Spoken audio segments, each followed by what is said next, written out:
There we go. Better late than never. Can never be on time. Welcome to the show. I know. Look at that harp. Better late than never, like I said. Or maybe never. Sometimes it might be just better never. But in this case, glad we're here. Nice to see you. I'm Dean. Really happy to be back. Lachlan Cross is back after taking a couple of days because he and his lovely bride are downsizing because they're empty nesters now. So he bought a new house. He bought a couple of leisure suits. He bought a little backyard shuffleboard deal. He's going on a cruise with his wife. He's going to get some cruise wear, and he's going to take it easy. He's on the backside, right? He's on the backside. Leisure suits is the best idea you've had in weeks. It's a great fucking idea. When I think of you, because you and I have been friends for a long time, you bought a new house. Your kids are out of the house, so you're like, fuck it, pull the trigger. Buy a smaller place, more convenient. You're doing what everybody does in their 50s. Downtown. You're going downtown Edmonton. That's Lachlan Cross, 957 Cruise FM in Edmonton. And when I think about you, because you bought this house. Well, hang on. I want to get to my leisure suit thing first before we tee up the show and bring in a very special guest, one of my favorite people in the world. Velour. No stripes, right? I don't want racing stripes. You're not fast anymore. Deb's not fast anymore. No offense. Maybe she is. I don't know. But you don't want racing stripes. You want velour. You want something to zip up for easy access. Yep. And you don't want drawstrings. What you want is just that waistband. And here's the thing. This is a kicker. You're going to have to get loafers now. You can't just wear runners or shit kickers anymore. If you're really going to move into the empty nesting portion of your life, you're going to have to fucking really do it. Like, really get it done. I'm convinced. I don't disagree with you. I'm gonna think about the leisure suits here. Yeah, we're not cruise people. No matter how old we get, I can't wrap my head around a cruise unless it's Kid Rock, and then I'm in. Kid Rock cruise or Tesla Poison, all at the same thing. Those rock cruises that people go on, I fucking don't get it. We have a mutual friend that goes on the Kid Rock cruises all the time, and I can't understand it. Those guys get paid millions to go fucking party with a bunch of people on a boat for the week. They don't, just so you know, because I have friends that have actually been in the bands that are on these boaters. They hate it. Oh, they gotta despise can't stand it. Yeah. You're just trapped on a boat in the middle of nowhere. Yeah, I would have a hard time with it. Yeah. But if you were to go do a cruise in your old age, now that you're empty nesting, would you go on a cruise like one of those rock cruises, or would you go on a cruise with the wife? Would you go on a cruise with your friends? They've got themed cruises. Yeah. But would you go on a cruise if someone paid you for it, or would you're just not interested in eating E. coli water and being cattled like herded like cattle into a cafeteria? I'm not a boat guy. Meals. I get seasick. And so I would not enjoy that. I know people have said, hey, the boats are so big. Plus, when we do travel, we're much more of a get to a place and then go explore. Like, I don't get the whole, land at a dock and you got 4 hours, go, and we're leaving without you if you're not back. I don't understand that mentality, right? Yeah. And yeah, I'm not sure I would be talked to. I'm trying to think if there was like a band or something. I'm a big Pearl Jam fan, maybe. I can't see Pearl they have Jam. Money, so there's no way Pearl Jam is doing a rock cruise. Yeah. They're not broke. No, only the broke people do it. Yeah, the ones that have screwed up their financial situations. Poison, Motley Crue, Cheap Trick has done a few. I mean, seriously, that's it. Yeah, they've done a ton of them. Anyway, it's good to have you back. Busy Thank show you. today too. I didn't take yesterday off. You took a knee yesterday. Yeah, I did. Okay, all right. Because I was taking a lot of heat for not being on the pod for the last 2 days. Yeah. And I'm like, listen, I pulled the pin on Tuesday, but Wednesday was a Dean idea. I was busy. Caryma was going to come on. I had so much going on. Couldn't do it because we're planning some changes around these parts. That's you know right. what changes? We're planning these changes. So like the majority of my day is now business, and I'm no good at business. I'm like one of those guys that like gets all sweaty when the Zoom call starts, and I'm like, fuck, I hope I can keep up with these guys. And then by the end of the meeting, I'm like, fuck, I got like 7 more of these, which I did. But we've got big changes coming up around. Big changes. Can I make an observation about you as well? Yeah, for sure. You will also go out of your way to talk to people to get information about them, right? Because you're a naturally curious person. So I think you are in your attempt to try to avoid the act of real work, you try to put this veneer of I'm just gonna like shoot the shit with these people and learn about them, right? So I can just imagine Dean meetings go on probably a lot longer than they need to. Well, just because I don't understand. Like, you know, when you spend like 20 years doing radio, doing creative stuff, and then you're like, I'm going to start a business. And then you start talking to guys about business. They're like, you can't talk business. You're a fucking idiot. Go tell a fart joke. And I'm like, I guess I got to learn how to talk about business. And then you get into these meetings, right? And you're anxious because you're unsure. That's been like the past 2 years of my life. Now I'm pretty settled, feel pretty good about where we're going. We're making some money moves. You ever heard of those? Money moves? You ever heard of money move? We're making big money moves. And that's what they keep telling you. Yeah, and my days have been filled with money moves. And these meetings, when you're making money moves, you're like, this better go well because we're making money moves, right? And then you've got other meetings that you got to have to get into a place where you can make those money moves. And so we've been making money moves behind the scenes. And there's a couple days that I actually I just physically don't have the time to get on the show where you're like, I could get on the show, tell a couple fart jokes, make fun of freedom riders and Alberta, or I could do this thing with an investment guy, or I could do this meeting with these personalities, or you know what I mean? And here's the thing. Here's the truth. I can't stand it. Well, here's something. This is business. More advice. This is more unwanted advice from your friend Locke. Yeah. You get it occasionally from me. I think it's best for you to spend as much time and energy as you can learning about the business side of this business. Yes. Because, I mean, I don't know if people have been honest with you. I will. You're at a point of saturation in the marketplace at Canada as a whole, where it's kind of embarrassing that you haven't been making money so far. Just based purely on the people that I know that are making money and where they sit in the grand scheme of things. That don't do half of the shit that we do. And you're like, yeah, that's the thing. I had to go find guys that could make us money. So that's what we did. And the funny part is that like you in these meetings you go in and you're like, they're like, great to meet you. And these people are asking us for meetings. They're like, great to meet you. DeanBlundell.com. Tell us about it. We've been following you. You got all these great properties. Your numbers. Tell us about Caryma. Your numbers are incredible. Hundreds of thousands of people interacting with you a month. How much money are you making? And you're going like, nothing. Not much. Locke sent me a couple $100 because of t-shirt sales on Friday.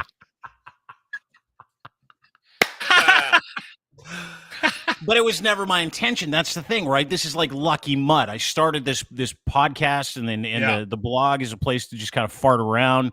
Then a bunch of other people are like, hey, listen, we got fired too. Or they're like, hey, I've got no money and I do this thing. And I'm like, come on in, let's go. And then we're all started doing stuff. And then all of a sudden, boom, you get, millions of people that visit your stuff. And then you got people asking you about business. You're like, I don't know. I'm just dicking around, to be honest with you. And then about a year ago, someone came to me and they're like, you should probably take this seriously. And I'm like, I guess so. Right. So that's what we've been doing. And that's where you're at. Huge changes coming up in the next. I have an analogy, and this actually plays into. It's relatable because we come from a business where we were very closely tied to the music business. Yes, and unfortunately, what ends up happening in the music business is quite often you get guys that are very creative and very good, and they've got that side of the brain that they've explored most of their lives, and they can create music, and they can write music.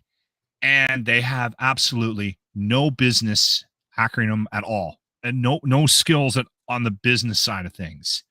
And quite often, those guys end up getting robbed, or just horrible things happen to them in the business world. They don't pay right? attention. Yeah, they're like, listen, I'm intimidated because I was intimidated when I started getting into business, and it was like intimidating, so you don't pay attention to it. So Yeah, I pay attention to it, even though it fucking makes me sick. What's that? You're a content creator. You're more comfortable doing what we're doing right now than you are behind the scenes trying to figure out how to monetize this thing, right? And unfortunately, it's the step you need to take. Your business that you have created here should be making a lot of money, Dean. I'm sure there's some people that have told you that. Well, I didn't know it would be this big. I was talking to a guy today, and he's like, what about this? I'm like, fuck, dude, I didn't know it would get to this point. I just was doing this for shits and giggles. Like, fucking cut me a little slack. And he's like, all right, we got to put our business brains on. So, yeah, you're right. I should have had a plan. I just didn't think it would get to this point. So here we are. Anyway, Lachlan's here. We got lots to get to. We got the king and some pens, and we got strippers, and we've got convoy porn, which is the fucking craziest, weirdest story I've heard in a long time. Yeah, this is bizarre. And we're like day 42 of the 5,000 day funeral for the Queen of England. And please welcome to the program someone to take us to Monarchy School, ladies and gentlemen. My very good friend, lawyer, Gonzo Journalist, cannabis activist, all around the best human being you'll ever meet. Please welcome Caryma Saad, ladies and gentlemen. Oh, she's got Lily Burger on her shirt. The Queen Look at of her England. shirt. Caryma came to today's podcast ready to speak of the Queen. And she wore a Queen shirt. Where did you get Lizzie's shirt? Where did you get that? The corner of Dundas and Spadina.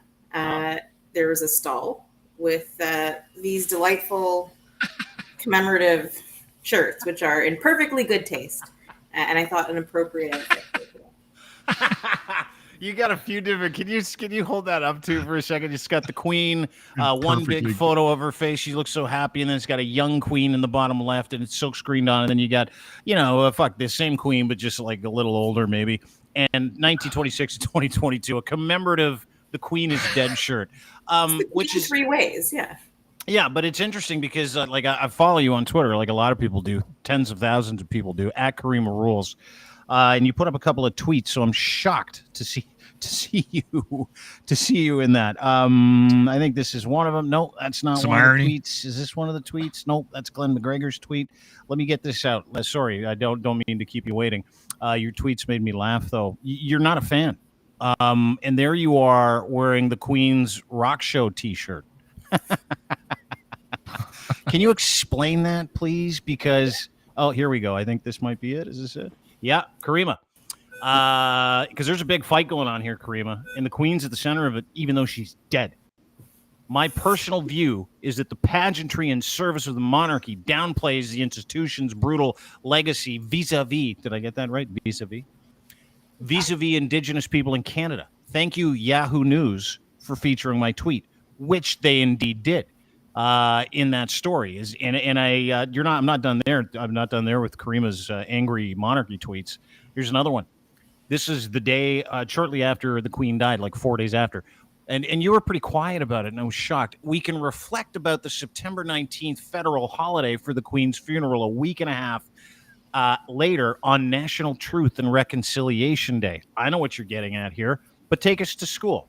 Explain how you feel, because you feel very strongly about it, and I don't disagree at all. And let me just say this. For all you royal fans out there, I don't care, even though I'm British, born there, dual citizen, family's gutted. I'm like, whatever. I didn't even think it would be this big of a deal.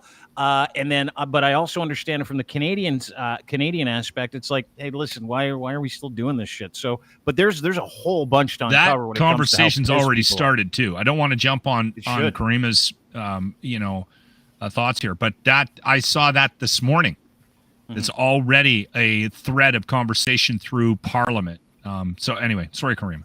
Yeah, go ahead. No, there's a lot of nostalgia and tradition that's wrapped up in the monarchy, right? And I think that makes it easy to forget what the institution actually symbolizes and represents, which is a bloodline that is wealthy and, as a result, powerful. And this notion of sort of hereditary innate leadership, this idea that there are commoners, like it's inherently classist. That's all inextricably linked to the monarchy. And of course, in the heyday of the British Empire, at one point, 1 in 5 people in the world were under British rule, technically. There was a lot of bad stuff that happened. It was a massive transfer of wealth through illegitimate use of force. So my position coming into this, right? Of course, in Canada, we have a long and brutal history, and we can compare sort of the dealings of the Crown versus the Wild West of the United States, and there's comparisons to make there. But the territory that I'm currently situated on, there's a legacy, and also I wouldn't be here probably had it not been for the British Empire fucking up my ancestors' homelands. So no real love lost. On a personal level, I suppose, condolences to those who actually knew her. By all accounts, she seemed like a nice old lady. But what she symbolized is not actually innocent or benign or benevolent. Well, what is that? Like that's the education I think people need. That's I think the education that people are looking for right now. Like, in the Twitter sphere, what we do is we like to take things and just beat the shit out of each other with them, right? So I'm seeing two different sides of this, right? You see the class war going on in sentiment in regards to the Queen's death, right? You see the conservatives and people of that ilk going, no, this is very important to us. This is of course it is, because you've been brainwashed about monarchy and slavery and privilege and all the things that come with the royal throne, all that stuff. But what is it that bothers you? What is it that, like, when you think about the way that we're carrying on here in Canada, right, where we've got a day of mourning on Monday, it's a national day of remembrance for the Queen's life. It has been dubbed by the Prime Minister a national holiday for federal employees. Certain provinces in the public sector. In the public sector, not all federal employees get that Monday off. Okay, you have to directly work with the public because it's an extension of her contribution to public service for her life. Okay. I think was what the decision was. I know that based on the beautiful wife and the fact that she's getting the day off. So, is she really? So she works for the federal. Yeah. So she gets a day off. But I mean, there's that conversation, the argument, people yelling at each other on Twitter, like, "Fuck you! This queen meant nothing to me," and she was a terrible. Her bloodline introduced slavery into the world, and the indigenous people of this country were kettled by them over the past 400 years. And then you've got the other side of that going, no, this is history, this is tradition, this is important to me. Like, I look at my parents, right, who are British, and I'm like, how you guys doing? They're like, oh, we're quite sad. And I'm like, what? Really? Like, I didn't understand it. But when you unwrap some of the horrific things that have happened under the monarchy, under this bloodline over the past 1,000 or so years, there's no love lost here, specifically with certain groups, right? Mm-hmm. Of course not. And their wealth is all stolen, right? Like, what have they actually contributed to the world? It's stolen wealth. It's stolen wealth that they are still sitting on. They are in fact above authority in some ways. And are painted as being apolitical. Not in some ways, literally above authority and laws. You're right. If we look at how legitimately in a lot of countries, not just the UK, Caryma. No, there's the whole Commonwealth, which will probably grow smaller as countries opt out, and I anticipate that's something that we will see. So to break it down, right? Like, why are people upset? It's because this is the personification of the worst of empire. empires are inherently brutal and violent. The British have done a remarkable job of sanitizing their image and making it seem that, we were out on a civilizing mission. This is for the good of people, but that's not the case. And Dean, you referenced, for example, the transatlantic slave trade that we can tie directly to this bloodline, and the money that was made there, it never left that family. And the idea that they have dedicated their lives to service in some way is just absolutely, it's a joke. And she's been she was queen for 7 decades, right? So 1952, I think, is when she took the throne. Not all of Africa was independent at that point. So, it's not that she was there granting independence. That had to be fought for. And, to what extent is she personally directly responsible? I don't know how much she was in the loop. I don't know what was happening in those weekly meetings with the Prime Minister of England, but it was all done in her name. So I think that's, what we need to reconcile with, and we can't actually, while the institution is still revered and continues to exist. Like, what does it really symbolize? White supremacy. Mm-hmm. Mm-hmm. Yeah. What I tried to do, Caryma, with this whole thing, because I've had some very strong views about the monarchy, and I've boiled it down to my upbringing and seeing at a very young age what I should have been authority figures, and seeing them act not like you'd think an authority figure should, disintegrated my appreciation of authority as a whole. That's something I read. My wife told me that. And so over the years, I've had to try to, if I insert myself into a conversation that I don't know much about, try to figure out why I have such a strong opinion. And I've done this with this recently, where I've sort of thought this through. Like, my lack of appreciation for authority figures as a whole, I think is part of the reason why I have such a strong opinion about somebody who sits in a certain position in life based on the fact that they flew out of the right vagina. Bothers the hell out of me. And that's essentially what the monarchy is. And you're right, when you boil it down even further, it's about power, it's about influence, and it's about a bunch of money that they probably shouldn't have.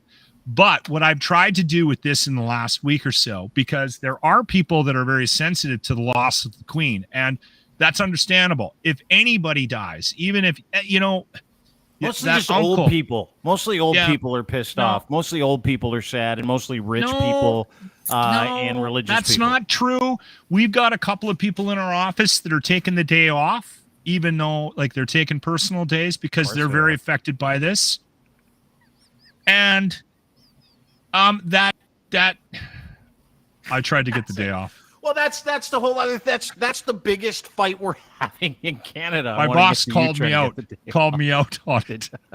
He said I would have given you the day off when Prince Philip died. Crushed?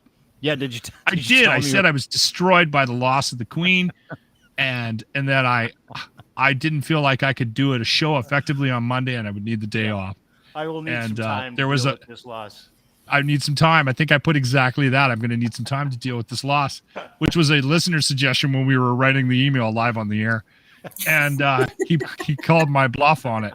See, now listen, we're making fun of a woman that died, who was a grandmother, who had kids, and that's insensitive. What I've tried to do is I've tried to separate the woman and the fact that she has passed away, and that is a sad thing, from the monarchy, which I don't have a lot of respect for. And I think that Queen Elizabeth, and maybe I'm wrong here, this is where the question comes, Caryma. I feel like she may have been the right leader for the time. And listen, I'm not suggesting she did everything right, but I think she was able to guide the royals into an era and do it with a little bit of grace. And I think she realized that society is becoming less tolerable of what it is that the monarchy represents. Am I wrong by that? And by her doing the soft political moves and the way she carried herself and the way she used her influence, I think was an indication of her understanding that we're at different times now and that this might be coming to an end. Is that fair to say? She did reign over the twilight of the British Empire, right? So the post-war curtains, right? Curtains closed, and lived to see. I think it was Barbados that actually renounced its position in the Commonwealth. So recently, she was there for the fall of it. And yes, I think you're right to some extent. When you say that the way that she carried herself helped keep the monarchy palatable for as long as it did, right? And people like sort of in the cult of personality around Queen Elizabeth II, easy to forget what the monarchy actually symbolizes and represents. Charles, I don't think, has any of that charisma or dignity. This is going to be a car crash. I fucking love it. Yeah, he is driving the bus right into the building right now. It's awesome, and he didn't even stand a chance. Like it was day one when he was signing papers where everybody was like, "Oh my God, is this guy really that fucked in the head?" And the answer is absolutely. And I don't know if you guys watched The Crown, but The Crown gave us it gave me like this inside tip. It gave me this like inside info of the kind of guy Charles was, right? If you've watched it, it's fucking tremendous, and you should. Where it really kind of portrays the queen as someone of a reluctant queen who didn't really want to do this gig. Her dad, who died early after his brother abdicated the throne, he didn't want this gig, wanted to have a life, wanted to enjoy himself, and they're like thrust into duty. And then Charles is born. And several years into this young man's life, they look at each other like, this kid's a fucking idiot. Like a legitimate idiot. And the most pampered, grew up the most they called him the pampered prince. That's what they call him. To the point where a list of his demands just came out, which we'll get to in just a second, like what he travels with all the time, what he does. He's got a fucking toothpaste squeezer, for fuck's sakes. He doesn't even squeeze his own toothpaste. But the very first video of him, seriously, he's got a toothpaste squeezer. You didn't know that? Oh, yeah, dude, and it gets worse. I'd be more tolerant of the monarchy if I was maybe born into it. Loaded, yeah. I don't know if I would be. You'd be like, I don't know if I would be. I don't know if I could stand and watch that. If I would, let's say I was his brother. Yeah. If I was Charles' twin brother and I found out that he had somebody in his bathroom squeezing toothpaste onto his toothbrush, I'd beat the living shit out of him with the toilet seat. Oh yeah, dude. Well, and it's not even like the embarrassment of that. Having a list of demands, traveling with a breakfast box. He travels with his bedroom. Like fuck it, it's the craziest shit ever. He's that pampered. He travels with his entire bedroom, like a replica of it. So everywhere he goes, he can just move his bedroom into the place where he's going, including pictures. I am not shitting you. He's got this thing called a breakfast box, where he has the same breakfast almost every day, and it's got to be in a certain order. He's got a warm cheese tray, so because he doesn't like cold crackers and like cold cheese out of the fridge, so he demands that after every meal there's a warmed up tray where you put cheese and crackers on it that has to be at the perfect temperature. He's got someone that draws his bath. He's got someone that puts toothpaste on his toothbrush. He's got someone that brushes his hair. He's got someone that dresses him. He's got 2 dressers, guys that travel with him to put his clothes on for him. No word of a lie. He even, to the point, he forces people to iron his shoelaces and a fresh set of iron pajamas every night before he goes to bed. Ha ha ha. So that explains this. Look, I want you to watch Charles versus Pens. It's been the biggest story out of the fucking monarchy and the death. Charles has a fucking major issue with pens. We've seen this before, right? Seen him go, get those pens out of here. Get the pens. Look at his wife behind him. She's like, oh my God, this guy's a fucking just impossible dick. Did you see that? Look at his wife. Look at Camilla. Watch her face, Caryma. Look at her. Look at that's right like here. Melania Trump vibes. Holy. Oh, yeah. This guy's impossible, she says to herself. That wasn't the only one. Like, he had a major issue with the pen. 5 seconds later, he has another issue with the pen because the pens are just way too fucking close to him. He's like, too much going on the desk. This is how much of a fucking loser this guy is. Watch. He's signing something here. Yes, let me sign this. By the way, you put the wrong date on all these. I found out later. Wrong date. Like, if you're the king, you should know what fucking day it is. Watch this. He gets a little antsy with the pens here. He's like, oh, what? I got the ink. I got the what? I don't need all these pens. Get these fucking things out of here. You know what? I was disgusted at this because I've seen these videos now multiple times. I'm actually so glad this is happening because we need somebody like this to completely disintegrate the power of the monarchy. And this is similar to what I think was happening towards the end of Trump's presidency in the States, where the people that he worked with were so revolted by him that they were going out of their way to find ways to embarrass him. Yeah. And they were releasing things, videos and things like that were getting out. And whether any of it was true or not is beside the point. I think there was a concerted effort behind the scenes to actually embarrass him in the public. And I think that's what's happening here. I think people are going to go out of their way to show what kind of a person this guy is and what kind of a king he's going to be, in an effort to actually decrease the at least the potency of the monarchy in the eyes of the world that we live in right now. Like, the guy is a complete turd. Thank you, Elmer. And I think it's time for us to start I know we haven't put her in the ground yet, and maybe we should wait till that happens, until we put Lizzie Berger down officially, because I don't know if she deserves this. No. But I think it's time for us to start having conversations about whether or not this is something Canada that we need. See you later. We're good. Commonwealth this. We're good. Caryma wants to make a point, and then I'm going to play one more Charles versus a pen video because it's the best. Go ahead, Caryma. Just a point on the power of the monarchy, right? And the fact that we're having this conversation, this wouldn't have been possible probably even a few decades ago. But we are still seeing people being arrested for peaceful political dissent. And it like that there are at least, I think, 4 people who have either had signs or jeered, while there was a procession ongoing. So it's not just sort of symbolism and him stepping into this role, that he's been groomed his whole life for, past his prime, probably. This is an automatic transfer of power. It's his first job, 73. It's his first gig. That's the kind of power you talk about. Like, I mean, the power to avoid their son, Prince Andrew, power to avoid a trial for being a legitimate pedophile. Whatever, just give her 25 million. You know what? There's a comment over here that I take exception with, because I don't think that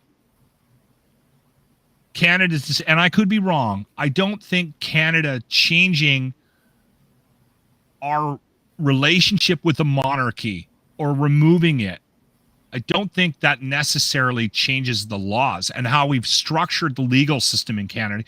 Am I wrong, Caryma? Or all of a sudden we have a head of state who is represented by the Governor General, right? So it creates this separation between kind of who we elect as officials, and then the head of state is appointed by the elected government, but with the blessing of the monarch, right? So when push comes to shove on serious decisions or the assent of law, that's where the Governor General's symbolic role comes in, but they have, practically speaking, power as well.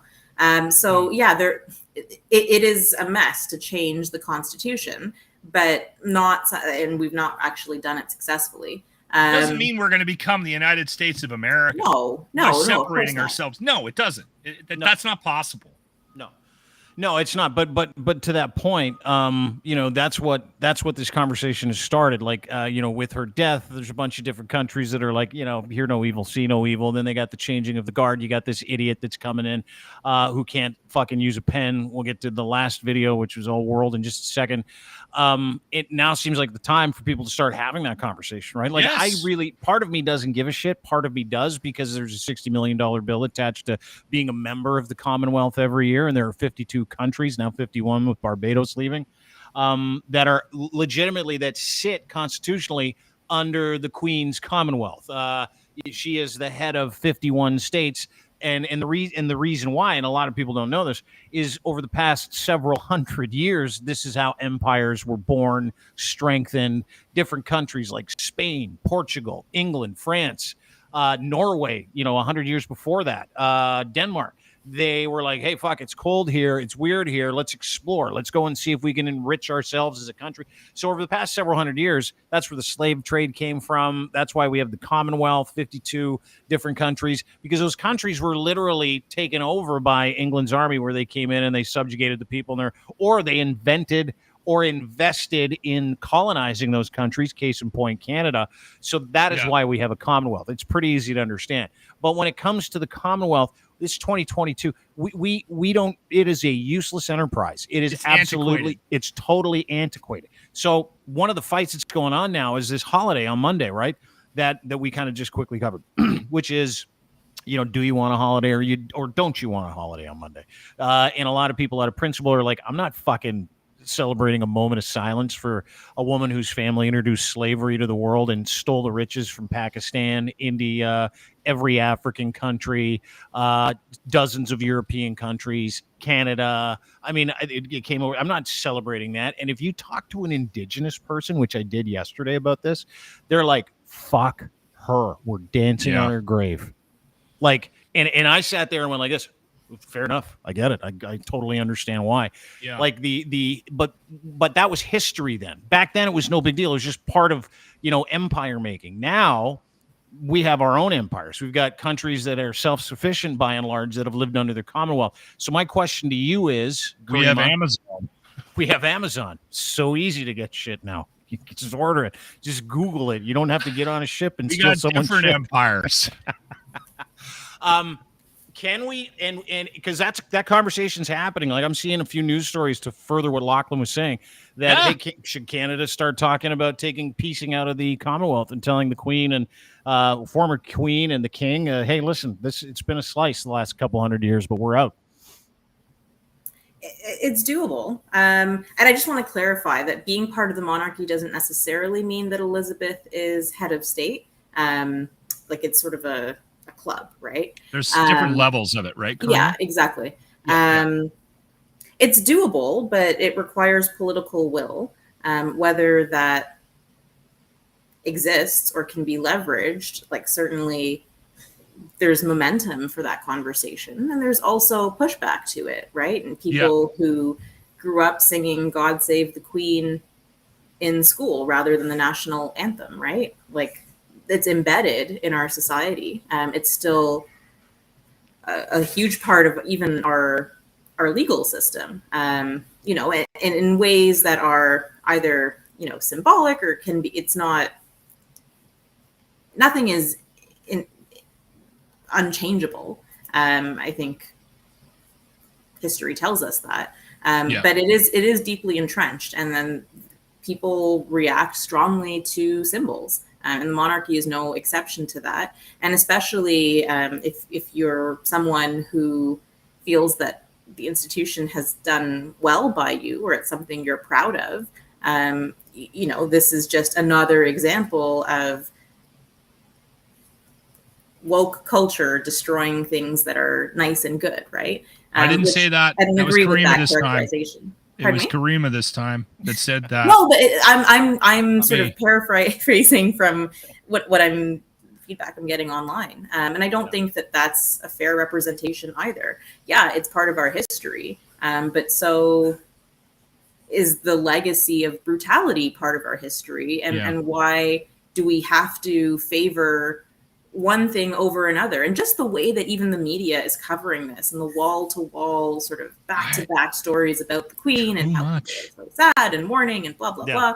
But, you know, there was a mass stabbing not even 2 weeks ago in Saskatchewan that directly impacted an Indigenous community. And certainly there are vestiges of colonialism that impacted that, right? If we look at, and clearly like systemic issues, and I'm not saying the Queen personally is responsible for that. That's not true. But the coverage that story got compared to this, there is a discrepancy. And, you know, what that tells me is that the media will always, or to date, continues to prioritize what's important or interesting or of emotional significance to a very specific demographic of Canadian society. And that's who is at the helm, and that's who's in power.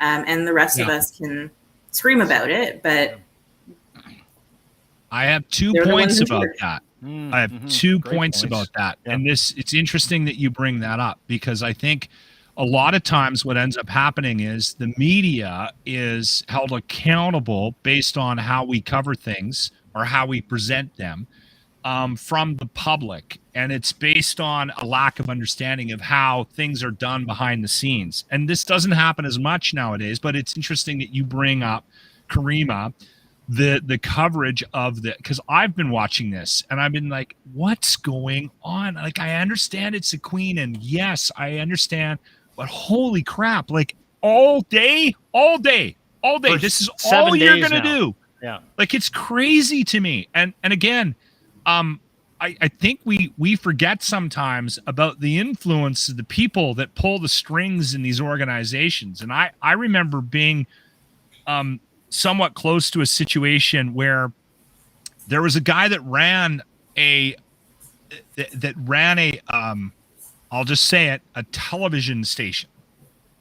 And there was people that I knew that worked with there that had a real problem, because quite often he would come down into the newsroom and go, oh, what are we working on? And they would say, okay, well, we're doing this, and what's the lead? And then he would go, no, we're doing this today. And that was not that long ago. Yeah. Right. And it's interesting. And that guy felt like he had the right to do it based on the position he had earned in that company. And you can have a problem with that if you want. It's just interesting that that I don't know if we're seeing the other side of people's feelings about the monarchy out of respect for someone who passed away, or because of what they think they need to do. Mm-hmm. And what I think is happening, which is interesting, because I was totally wrong about this. I said to the boys on the locker room this week, I said, we're going to get that day off. We're going to get Monday off. Let's get drunk. Like, we were planning to get drunk on Sunday because we had Monday off. And we were going to do something, right? And get together and go golfing or get just shit-faced, right? And in her memory, of course, everyone. And then Grant's like, I don't think we're getting it. And I said, no, you're wrong. It was an ongoing conversation. Now, we didn't get it. And I'm like, I think that this is a sign that Canada is realizing we don't need it. We don't need it. And yes, it's sad that the Queen of 70 years has passed away, but maybe we can start to explore, because I'm telling you, that surprised me that we didn't get the day off based on how much coverage and how much this is getting across the country.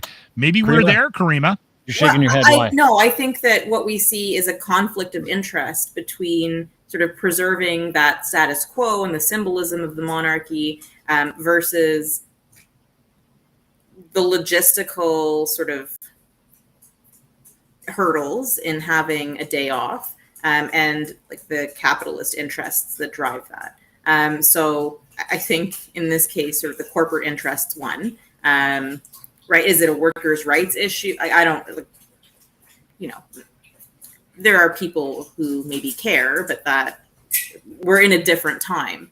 You're right, that we didn't actually get this national day. That's telling of something, but I think it's just a conflict of corporate interests. You know what amazed me is watching all the alt-right, like guys like Laurie Goldstein, guys from the Toronto Sun, guys from like alt-right newspapers or conservative-backed guys go, there's no way we should be celebrating with a holiday, but we should have a day of mourning. And I'm like, holy fuck, we have like an egregiously little amount of, like, if you look at national holidays or like national holidays in the United States, they have like 400 of them. I'm shocked they even work down there. There are other like countries like England, because it's an older country. They have so many of them. Yeah, I didn't know that. England's every day there's statutory holidays though, or just holidays? So many statutory holidays. Canada has very few compared to the rest of the world. And I'm watching workers who just love the monarchy so much because of everything Queen Elizabeth did for them go, fuck that, we don't need the day off, go to work. I'm like, are you fucking serious? Don't you want the day off? Like, because there's a couple of things going on here. It doesn't mean you like the Queen, but everybody should have been advocating for the day off on Monday. Like, we were hard.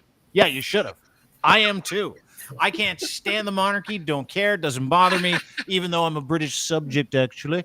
But like, just take the day off already. Don't why what are you fucking arguing about this? And then I'm like, what are you, being a Twitter hero, telling everybody you like to work 5 days a week? Is that what you're doing? You just want people to know that this guy loves to work.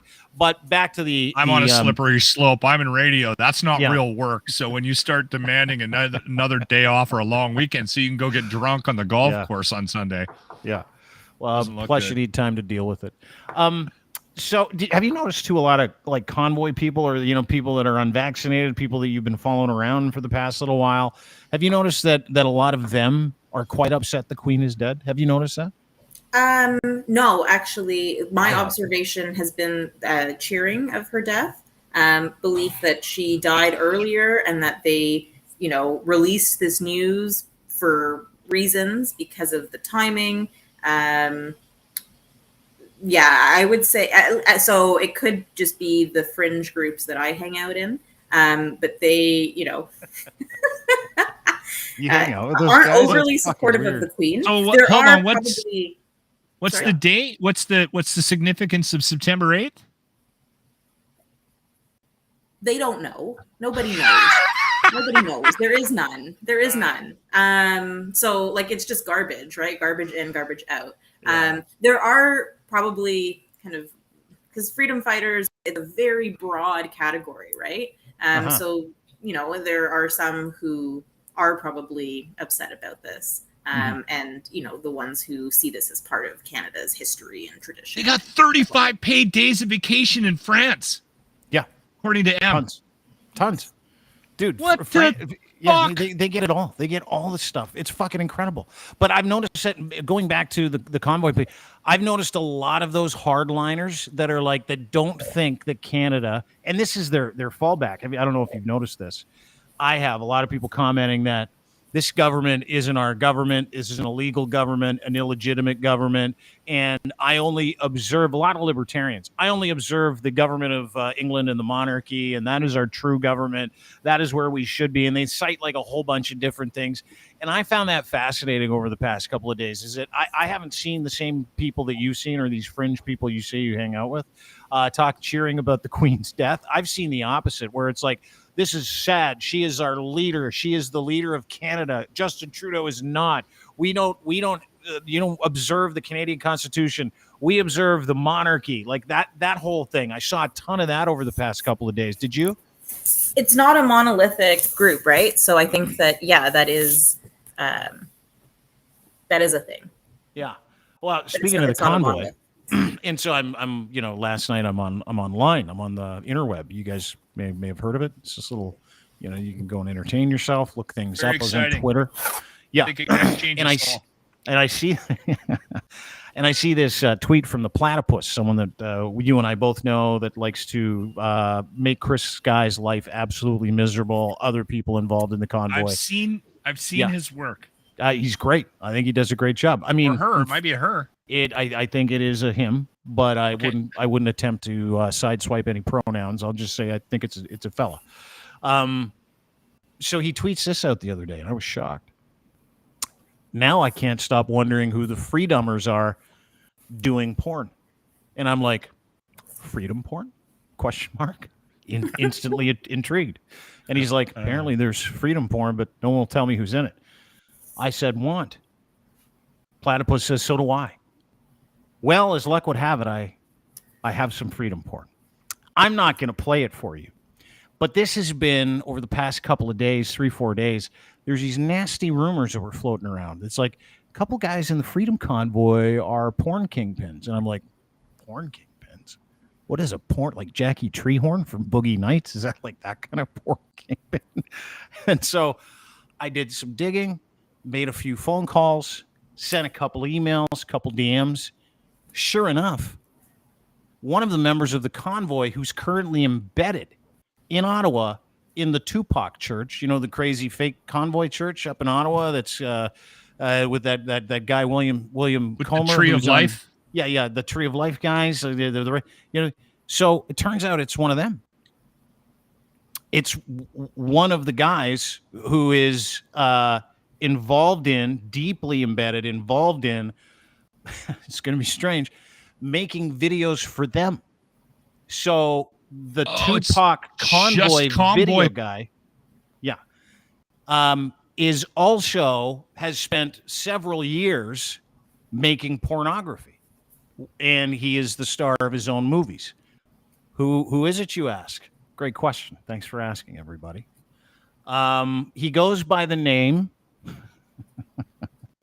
This is his porn name. I would pick a different one, but whatever. Stiff Richard. He goes by the name Stiff Richard. Any guesses? Not the worst porn name. I mean, that's what I said. You know, it's okay. Clever-ish, not really, but there's worse. Stiff. Mine's Richard. Coughlin Crotch.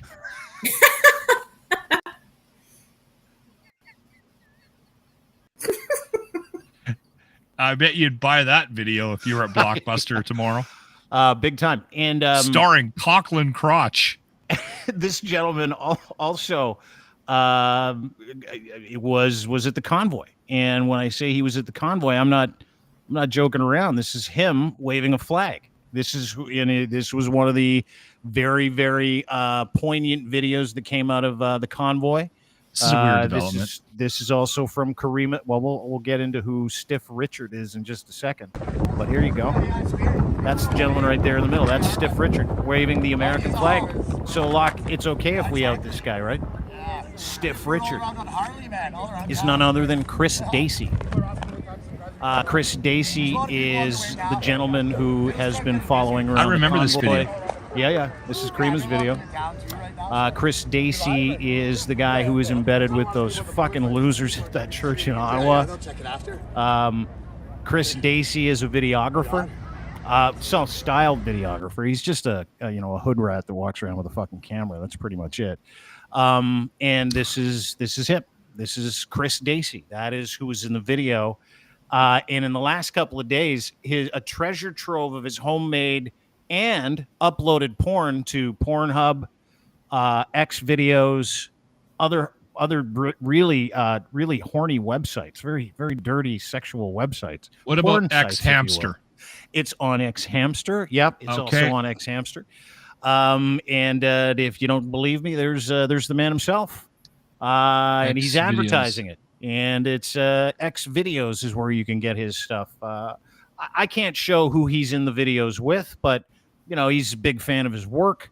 And there he is again. Obviously, I'm happy to put this in there, but he has literally dozens and dozens of pornographic films, which I find interesting because he's been portraying himself as this God-fearing Jesus monger involved in this church, but he has this enormous history of being with and making pornography. Yeah. Your thoughts, Caryma, before we get to Lachlan, because I'm pretty sure I'll know what he'll say. And listen, let me just say this. I've got no problem with anybody making pornography. I think it's great. You want to make porn? You make porn. Great. Make porn. Have fun. I'll send you a couple of videos of me. No, thanks. We'll I'm good. See whether I said I've got no problem with you mind. making it. I don't want to watch it. I certainly don't want to watch you.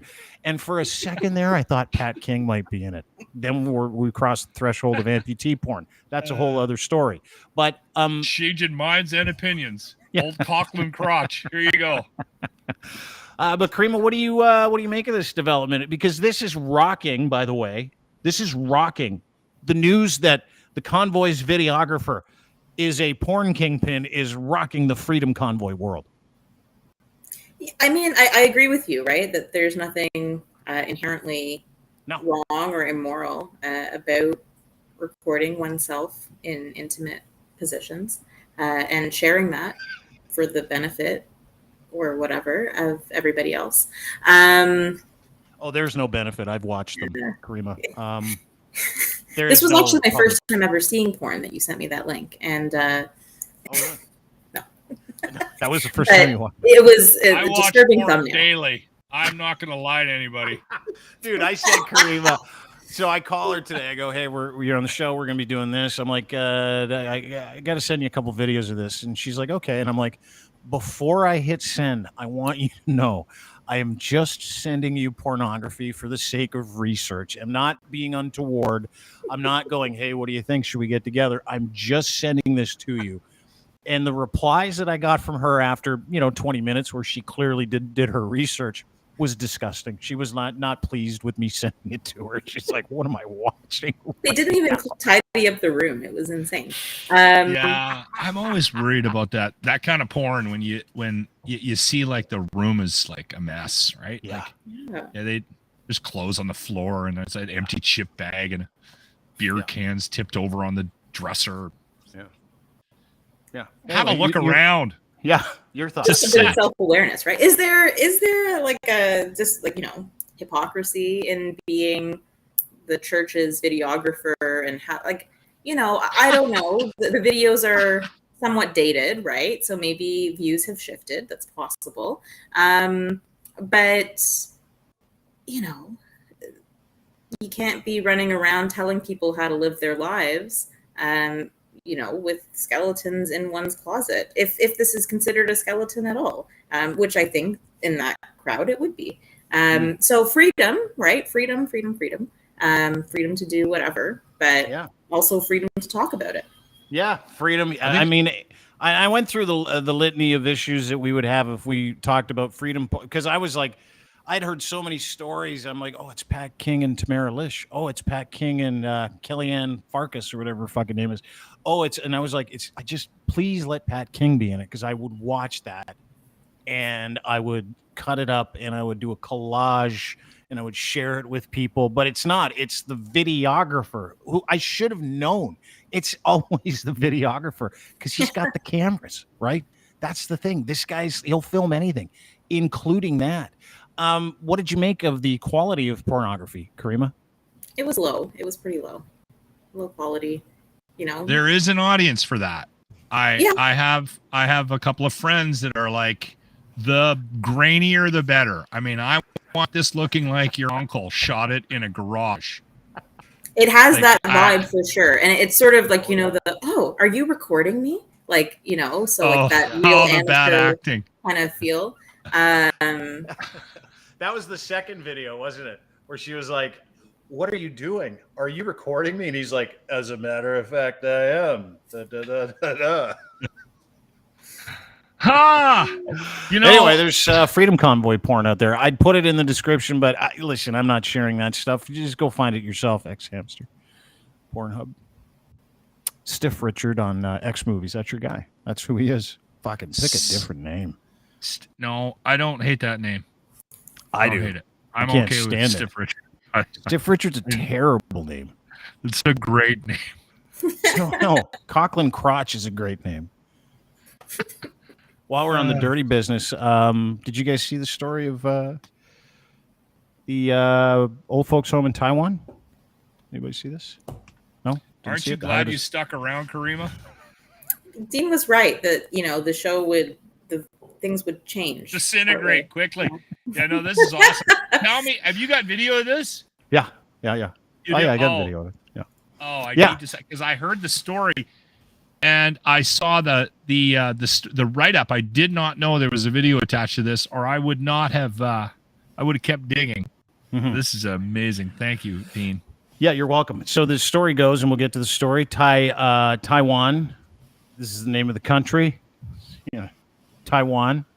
Old folks' home specifically for army dudes that serve their country with distinction. They're like, what do we do? Bingo night, bust. Jello night sucks. Crochet nights, licks. Shuffleboard night, too old. They're like, bring in a stripper. That's exactly what they did. Let's watch it together. Even authentic music. I love the PSW who's getting it all on tape, by the way. Oh my God.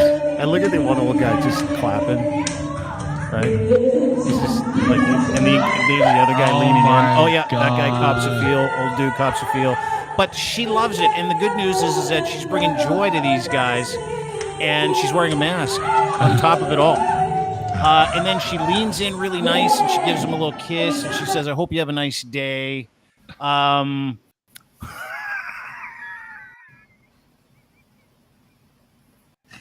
all in wheelchairs. The whole room. I don't know why that makes it funnier. I do. I just love how these guys start leaning in and there's only one guy that's clapping because he's really enjoying it. And I also love how the support worker is videotaping the whole thing because she thinks it's fun too, right?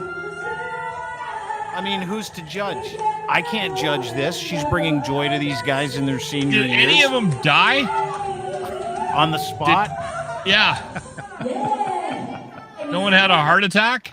That's the greatest thing I think I've ever seen. I mean, they're in a lot of trouble right now. The story we read talked about how the home regretted their decision, and that they they didn't know that the young lady that they brought in would be as energetic as she was. They didn't know that it would be hands-on. Is that because that was very hands-on? That guy copped a couple of feels. And he didn't even know what day it was. So he's in a wheelchair. He's like, fuck, I remember this. Oh, yeah. They are in trouble. I thought we were getting Jello tonight. What's going on? Jello night's awesome. Group of veterans, this is for the story about the whole thing. Group of veterans in wheelchairs got more than mooncakes for Mid-Autumn Festival. It's the Mid-Autumn. I've heard mooncakes are actually pretty good.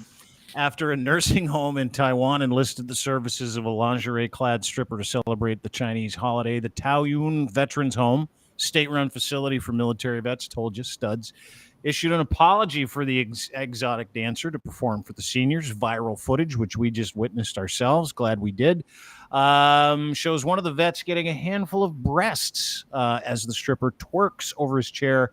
The stripper spent 15 minutes dancing for the retired Army personnel who were at the facility dealing with dementia and other disabilities. In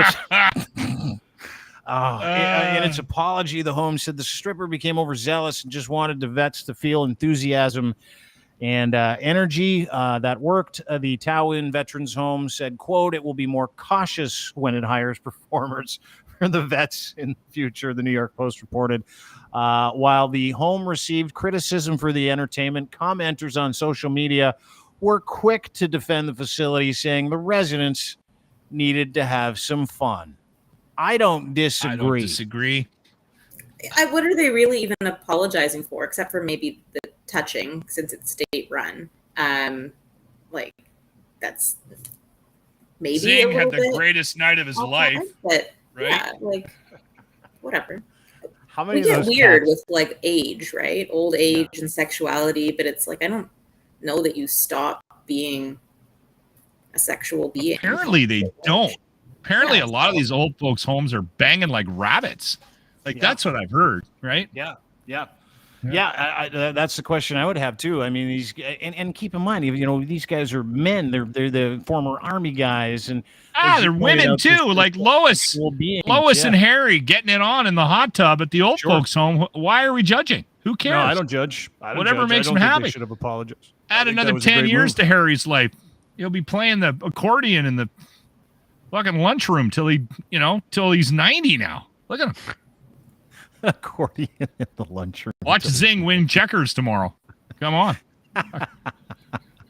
I think you should do it everywhere.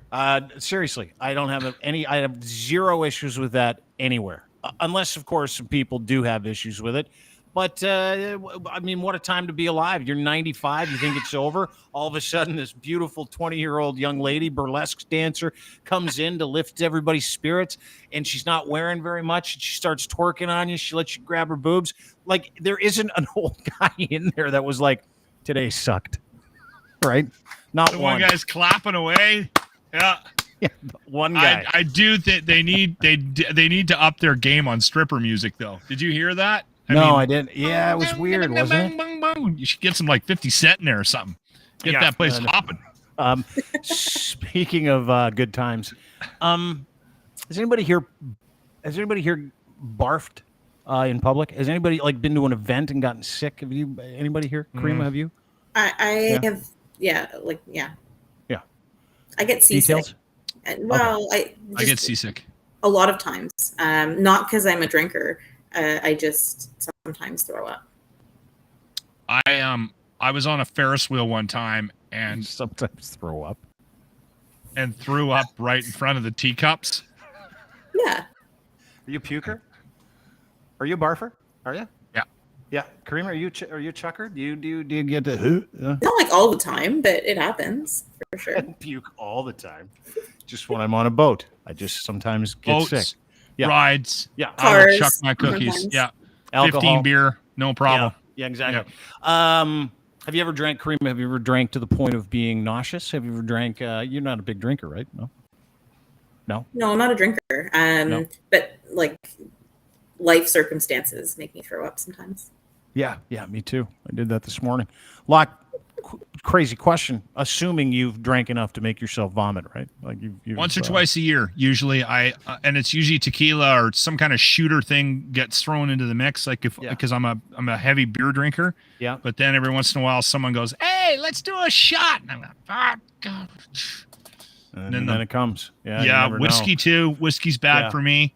I like the Crown and Cokes every once in a while. Like if somebody's got a decent bottle of Crown in the cupboard, and I'll get into the that's true. But how old are you? You're 52, right? Yeah, 52 years old. Empty Are you nester. Suggesting I should be growing up by this point? Yeah, getting leisure suits. No, I'm not. I'm not suggesting you grow up. I'm suggesting the person in this next video grows up. Oh, okay. I don't know what the hell you're talking about. Well, I'm going to get to it. Bengals-Steelers game this weekend. Big football game. Joe Burrow, 5 turnovers. Lost the game in overtime to the Steelers. A 3-point kick from, I don't know, fucking a field goal from 24 yards. Anyway, it doesn't matter. But this lady was at the game, and I want you to watch carefully because this is at halftime. I got some information about this lady. It's at halftime, Bengals game, and she has had a few drinks, and she is also significantly older than all of us here on the show. So let's watch it together because this is one of those I can't let people see me barfing, but I really have to barf. Here we go. Yeah, right there. And there's a kid with a broken neck and a neck brace in front of her, and he's got his stuff under the seat, and she's just yakking all over it, and it now all over her front. That's all liquid. Oh no. Yeah, and if you look really carefully, let's watch this again together. If you look really carefully, she's got a White Claw that looks probably finished, I'm guessing. But watch, it just never stops. The back tattoos. Oh, yeah. She's like, I better straighten up. Oh, here comes again. Oh, man. She's like, I hope no one notices me. Hang on. Oh, yeah. At what age do you stop pretending life is a White Snake show? There's my question. Anyone? Bueller? Locke? Caryma? Slide it in. Right to the top. I don't want to judge her, but I'm judging her internally. Yeah. I don't want to judge because look at Kareem's that face. might be my old folks state. 25 years. The fact that someone was recording to me also suggests she had already thrown up. Oh yeah, there was a lot down there already. Yeah. Let's see it. Oh yeah, Don't look at stop that. playing this. Stop if you look, no, but if you look like, so she's chucked, you can see the ground to Caryma's. Fuck, it's great having a lawyer on the show. She notices everything. If you look at the ground, she's been going for it for a while. This is the tail end of whatever it was that she put inside herself with 34 White Claws. I'm thinking, pretty sure. You know what I'm getting? I'm getting a headache because I've had that. Like, I've had a couple of episodes where I'm doing that when the lights are still, when the sun is still up, and I know what that is. Right, like 30 minutes after that is a major headache. You get a major headache because your body now is. You just got rid of anything that had any sort of significance to keeping you going, and then you're dehydrated as hell. Yeah. And there's no quick fix on that one. I'm concerned about the flip flops because that's gonna, it's gonna melt those flip flops. Yeah, it's gonna land on her toes. Hey, she's got bigger issues than getting puke on her feet. I think being a raging alcoholic at a football game and puking on a kid in a neck brace. It's probably right Holy up there. Holy shit! I played it like 8 times already. I can't get over it. Like, I watched it this week and I'm like, who does that? Like, I puked at a Smashing Pumpkin show when I was hammered once, but I was 21. Were you there? Were you at that? Were you at the blind date? No. In Calgary? No. At the pumpkin show? No, I was at the show that they did the day before that at the Saddle Dome. In Calgary. And and I drank, and I didn't drink very much back then, and I thought it was being cool. I was going to a rock concert, and I'm sitting in my chair. And how did you not get to go to the blind date? I don't know. I wasn't in radio. I was just a kid back then, right? You're way older than me, dude. Remember that? I'm not that much older. Significantly older. And then like a decade or so. And I barf, but I take my coat off, and I barfed right in my coat. A little bit of spillage. The smells started to waft. I take my coat, take it up, put it in the garbage, come back down, wipe myself down. I'm like, it's Smashing Pumpkins. Everything's good. About 5 minutes later, security comes down, and they grab the guys in front of me. And they're like, you puked. Get out. And they're like, we didn't puke. They're like, who puked? Like, we don't know. And the guy's like, well, I have information that says you puked. Anyway, these 2 guys got kicked out. We went and took their seats, and everybody was good. But again, I was 21 years old, right? I wasn't a 65-year-old.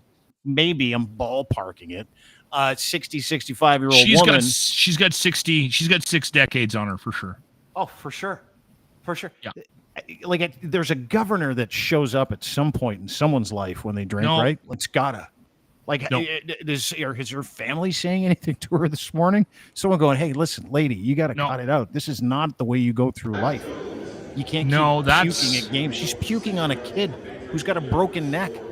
Her daughter stopped coming to the trailer about 10, 15 years ago. Right? Probably too because, her daughter, Sarah, doesn't like her new boyfriend, right? The stepfather. No. So they're not talking right now. They're not connecting now. No. Yeah, you're right. And Dean, you live in a very sheltered existence, I think. Probably. These people are out. They live hard. There's a lot of people out there that go. They're on their ponies from always drinking. The 20s don't stop sometimes. Into the 60s? I know guys that have been riding hard into the wind for decades. For 40 years? I know. It sounds pompous of me to say this, but I've been in bands and I'm a musician. So I played, and when you live in that world, you see that group, they're out there. Mm-hmm. And they're not giving up the dream. It's funny because a lot of times too, you'll see them out in like a Bon Jovi t-shirt that they bought at a concert in 1988. Like, I swear to God. She's wearing it, dude. She's wearing a Bon Jovi tank from Slippery When Wet. That's what she's wearing. I'm not kidding you. You can see it. Bon Jovi. They're out there. God love her. Love her. Do we need to see this again? Like, yeah, you do. This is aggressive. A lot of times that we've played this video. Sorry. Jeez, you guys. I'm just trying to drive too much home. I can't. Too much. I would know that that's coming too. Like I'm not one of those, when you get sick and you're like, oh, it's here. I can usually make it somewhere, right? Unless you're that tossed. That's my point. Is that, like, I don't know how far the bathroom was. Did she have to puke on the kid with the broken neck in front of her? Could she not get out of her seat? Like, that's what I'm talking about. You're in big trouble. Like, drinking like that is a young person's game where it's like. I puked on a plane once that was like just right outside of the bathroom. So I couldn't make it. Oh, I've done that multiple times. Yeah. So, sometimes, but like there doesn't seem to have been much effort made. Yeah. I used to get on the plane and literally start looking for the puke bags. And I'd be like, do you need that one? I'd take like the puke bags at the seats around me. Like, and everybody would be just like, what did I just get myself into? I stopped puking on planes when I was about 30, 31, 32. I'm not sure why, but up until that age, like, yeah, I would almost toss my cookies almost every time. Like on takeoff? It was a mix. Sometimes it was takeoff, sometimes it was landing. I remember a particularly bad landing in Kitimat where I threw up all over the place. I didn't know this. I didn't know you were a puker. I'm a puker. Yeah. I used to puke in the car all the time. I told you the story about being car sick all the time when I was a kid. No. And then I would whine and whine and whine and whine. And my mom, I've told this story before. My mom always had gravel on her when we traveled. Gravel. And I was pissing her off, and I don't know, I was like 7, 8, something like that, and I was whining because she didn't give me the gravel, so she threw the whole package back at me, and I ate the whole box. That's right, I ate the box, and you woke up like 5 days later. Yeah, I had my little briefcase with all my coloring gear in it, and I was putting it down in the hallway, and it would multiply into 1,000 cases, and then I would lift it up and would go, and fucking parking meters were talking to me. It was a great day. That is one of many drugged stories from when you were a child. Stories from my childhood. And look at me, I'm fine. Yeah, you're great. I have no issues there whatsoever. I think you're going to be just fine. I'm excited to see you. Happy to see you too. Before we go, just want to let you guys know, McDonald's is celebrating the Queen's death too. Just let you know, this is on in every McDonald's. Look at Caryma's face. Look at her face. Hey, look at that. What do you think of that? What do you think of the? I think we have the same picture, actually. Oh, no, except mine's a bit more smiley. She's showing teeth here. Oh my God. Oh, and I promised I'd play that one video of Charles in a fountain pen. We got to watch that before we go too. This is without question the best video I've ever seen. He's going to play the puke video. He's going to play the girl puking again, Caryma. No, I swear to God. Just prepare. Now I want to so bad.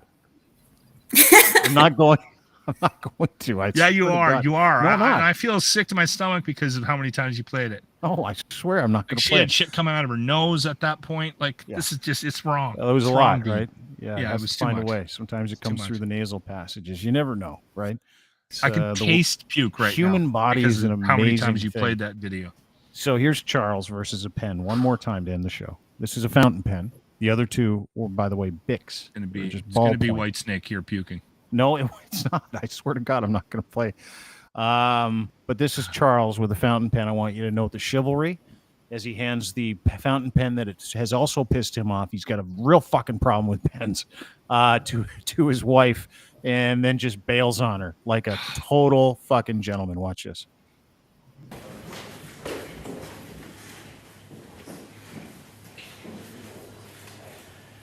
I just had to put, is it September 12th? 13, sir. Oh God, I'm the wrong date. 13? Yes, sir. You signed 12 earlier. Where did I put the 12th? I was something 10. Oh God, I hate this. Oh look, it's going everywhere. Hang on. So nobody got it wrong. Where's the man? Oh look, it's everywhere. Can't bear this bloody thing. What they do is everything stinking.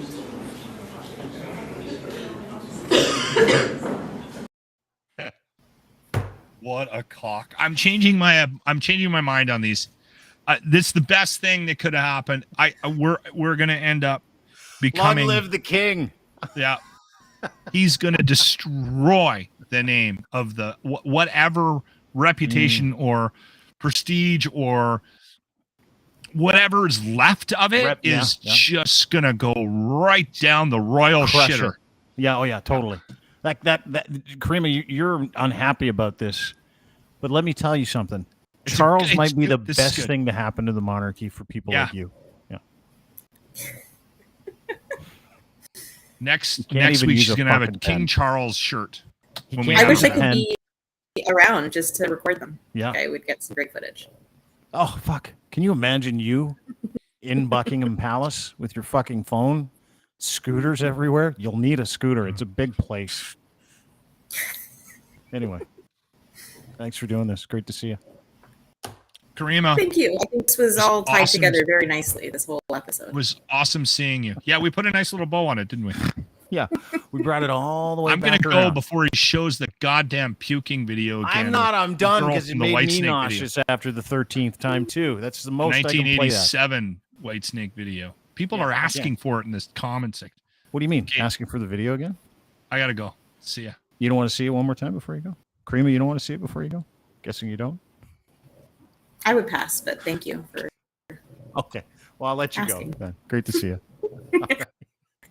Bye. You're welcome, bud. Great to see you. Caryma Saad, ladies and gentlemen, at Caryma Rules on Twitter is where you can find her. Lachlan Cross at Lachlan Cross on Twitter, and 957 Cruise FM in Edmonton. cruisefm.ca is where you can find him. 957 cruisefm.ca. Check it out. Morning show. Lachlan Cross, host of The Locker Room. Thanks to Caryma for joining us today. Really appreciate it. Sorry to Chris Dacey for well, actually, I'm not sorry. Don't upload your picture on your porn profile there, Freedumb Convoy guy. It's a terrible idea. And maybe take it down if you're now a Jesus-loving freedom fighter. Take your hundreds of videos of you doing pornography in your bedroom down. Or not, up to you. I'm easy. And change your porn name, Chris. It's a terrible porn name. Stiff Richards. Terrible. Although the rest of it was pretty good. And thanks to Caryma. Thanks a lot for joining us today as well. I want to thank our friends and partners over at kivlaw.ca for making this possible as well. If you're in trouble with the law, you really can only trust one cat. And he's one of my very good friends, and he owns a company called Kivlaw Defense Lawyers. Kivlaw.ca is where you can find him. Robert at kivlaw.ca is his email address. Are you up against it legally? Have you done something you shouldn't have? Have you failed to go and secure a great legal representation? Have you... Oh, fuck, I just realized my shirt's on in backwards, too. Sorry about that. Anyway, I'm easy.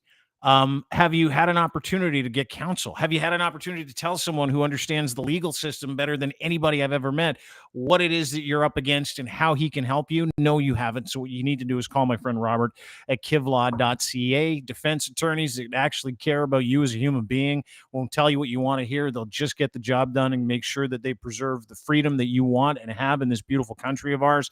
And it's very, very difficult. He's got a great little article at kivlaw.ca where you can read about how defense criminal trial works in this criminal defense trial works in this country. It's not easy, and you need someone who understands it, does it professionally for a living. That is his niche. Robert at kivlaw.ca. Send him a note today. If you just want to make an inquiry, I would encourage you to do that as well. He's a wonderful human being, and he'll get back to you immediately. Kivlaw Defense Lawyers. Robert at kivlaw.ca. Go to kivlaw.ca right now. Also, our friends at Ed's Fine Imports, his gitch could be your gitch. We wear his gitch, so should you. Boxer briefs, pouch in the front. Absolutely perfect. They're perfect. Everybody gets persnickety with their gitch, right? Ladies, I don't know if you do with yours. We do with ours. Boxer briefs. You got the tighty whities. You got boxers. You got all kinds of... Boxer briefs are where it's at, especially with that little home that they build for you. It's like a tree fort for your junk right in the front. That's what these are. It's got the pouch in the front, super breathable, great waistband. They won't die on you. These are wonderful, wonderful undergarments for men, and they're made in Canada by a Canadian man for Canadian men who, might have bigger, needs in that region. That's why the pouches are the way they are. Check them out today.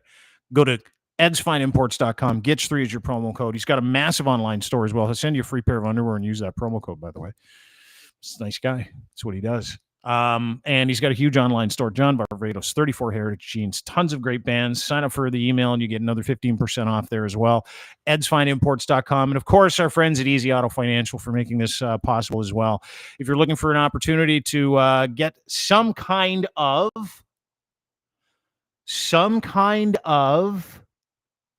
financing for your vehicle. These guys get financing for everybody. It doesn't matter what your credit rating looks like either, which is awesome.